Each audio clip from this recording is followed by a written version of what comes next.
Jadi bosnya kalau Anda mau nilai, ini ilmu lama sih, tapi saya pernah diajarin. Jadi Anda mau nilai perut Anda bagus atau tidak, bisa pakai kunyit loh. Caranya gimana?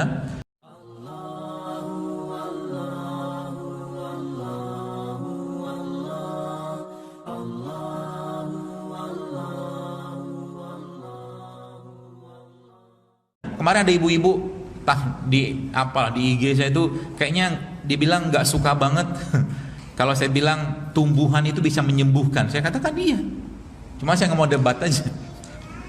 Orang kemarin saya pergi dengan seorang guru saya juga, dia membuat sebuah teknologi dan dia bukan orang kemarin sore, doktor.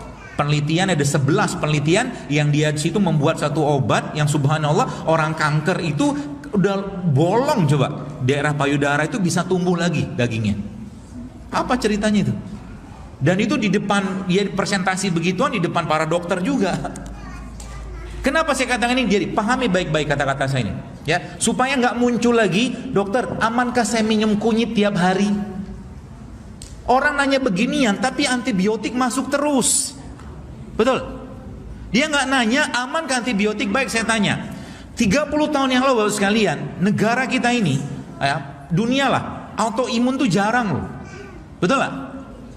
Autoimun tuh jarang, lupus ya, atau mungkin rheumatic arthritis jarang banget. Muncul gara-gara apa? Gara-gara penggunaan obat-obat sintetik, obat kimia. Salah satunya apa? Antibiotik, analgetik. Saya bukan anti itu ya.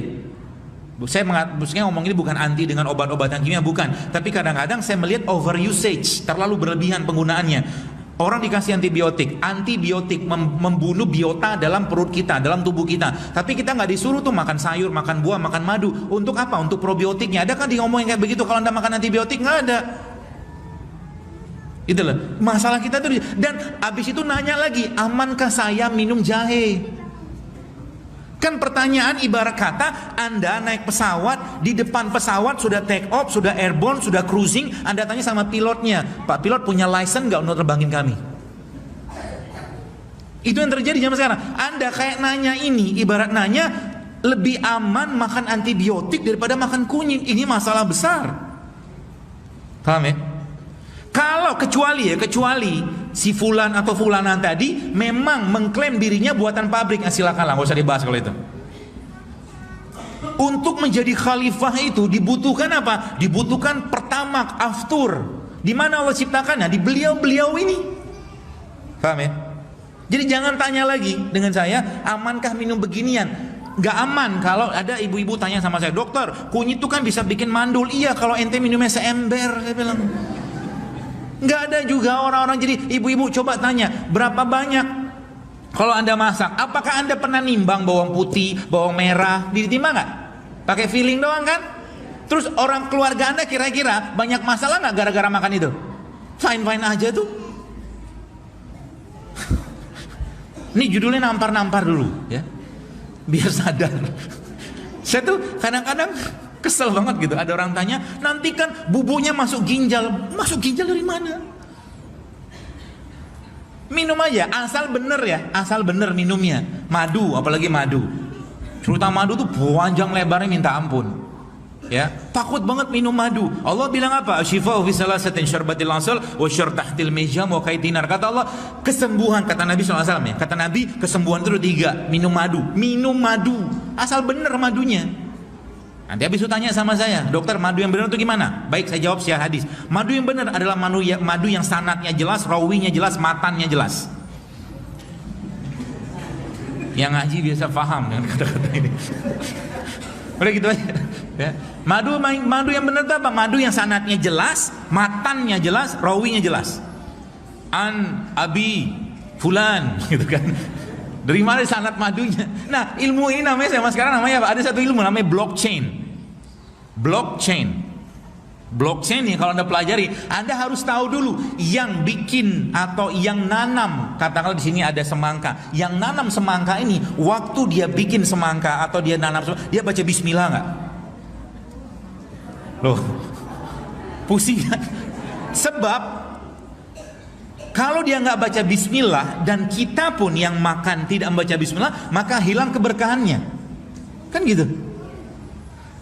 Jadi Petani yang baik adalah petani yang apa? Yang dia mau, ya kita mau petani pedagang segala macam. Dia orang-orang yang mengucapkan basmalah bla bla segala macam lah gitu kan. Ketika dia memulai menanam atau memanen dia punya hasil pertaniannya gitu loh. Ya. Jadi kalau kita ya gini. Saya ada satu kata-kata yang baik. If you want to cure someone, kalau Anda mengobati seseorang, ask them to stop what make them sick.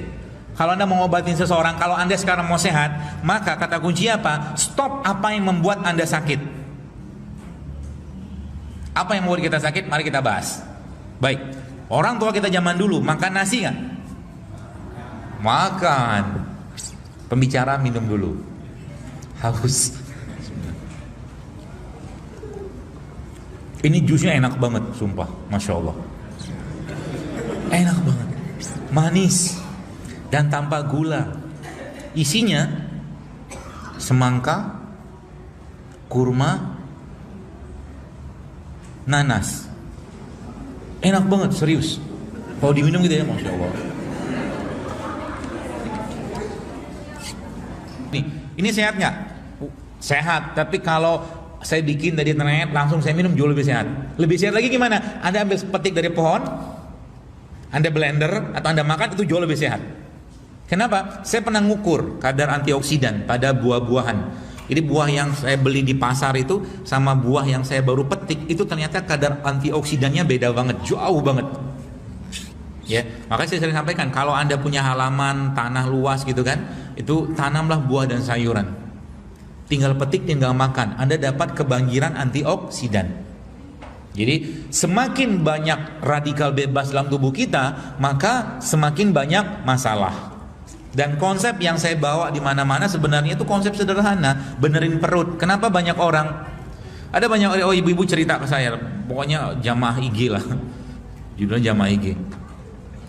Dia minum apa ya? Minum jeruk nipis, minum madu, sama dikasih garam gitu. Bukan hanya emahnya yang hilang loh, banyak yang badan itu diperbaiki semua. Kenapa? Karena itu kandungan enzimnya tinggi banget. Ya, ini struktur apa? Ini struktur dari ini kunyit. Jadi ada beberapa negara, 5 atau 6 negara ya. Pertama di Greek, di Yunani, kemudian di California, kemudian di Okinawa. Ada 3 saya lupa. Ternyata Okinawa itu salah satu negara atau bukan negara, dia provinsi di Jepang. Usia harapan hidup penduduk Okinawa sebagian besar 80 tahun ke atas dan mereka sangat amat sehat. Ternyata ini ada yang neliti, ternyata salah satu rahasianya juga adalah karena penduduk Okinawa sangat tinggi konsumsi kunyitnya. Sangat tinggi kunyit. Dan kunyit kalau Anda baca literatur, jadi publikasi atau jurnal tentang kunyit itu banyak yang minta ampun. Dan kunyit adalah salah satu produknya Allah yang dia bisa mengaktifkan gen anti penuaan. Kunyit, Masya Allah kan? Hanya kunyit doang. Nanti kapan-kapan saya mau bikin kajian khusus membahas tentang kunyit. Dahsyat, baru kunyit doang. Dan nanti mudah-mudahan tidak lagi yang tanya, amankah minum kunyit? Ya, semua dari Allah pasti aman, kecuali dilarang. Dan lihat, tanda-tandanya Allah memberikan itu baik.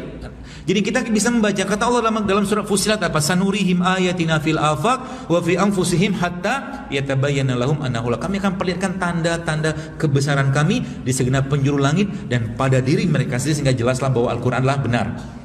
Saya tanya, banyakan mana pisang sama anggur? Banyak pisang loh.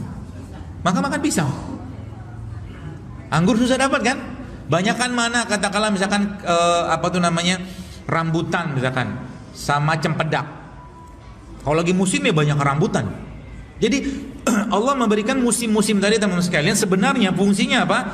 Setiap buah-buahan punya kandungan yang berbeda. Ya, di situ kita bisa baca. Ada satu dokter dia bilang jangan sensitif dengan garam. Garam itu banyak mineral, asal garam bermineral. Kata kuncinya. Jangan percaya sama dogma. Termasuk ini. Jadi misalnya kalau Anda mau nilai, ini ilmu lama sih, tapi saya pernah diajarin. Jadi Anda mau nilai perut Anda bagus atau tidak, bisa pakai kunyit loh. Caranya gimana? Ini kunyit Anda belah kayak begini, lalu Anda tempelkan di sini. di kuku.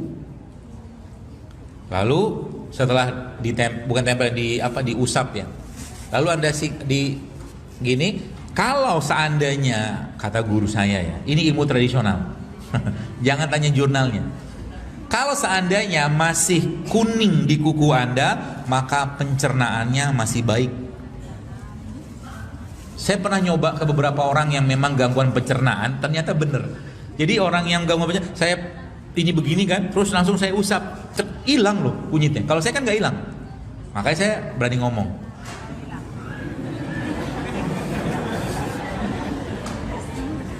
Gitu. Coba ini.